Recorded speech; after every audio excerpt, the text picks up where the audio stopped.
Allah Teala Kur'an-ı Kerimdə Əl-Bəqərə surəsində buyurur, Ramazan ayı elə bir aydır ki, bu ayda Kur'an nazil olub. Kur'an-ı Kerimdə yeganə adı çəkilən ay məhz Ramazan ayıdır.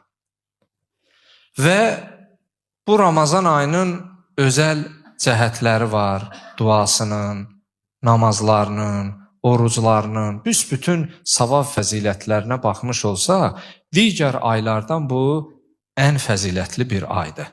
Hətta Peyğəmbər salavatullah bu ayın barəsində buyurur ki, bu ayın gecələri ilin bütün gecələrindən, günüzləri ilin bütün günüzlərindən, saat və dəqiqələri ilin bütün saat və dəqiqələrindən əfsəldir.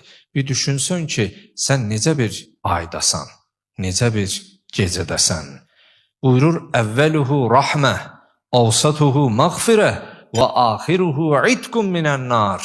Bir düşün, elə bir aydasan ki, ilk 10 günlüyü rəhmət, növbəti ikinci 10-luq məğfirət, sonda olan 10-luq, üçüncü 10-luq cəhənnəm əzabından qurtulmaq, xilas olmaq. Biz hal-hazırda belə bir aydayıq.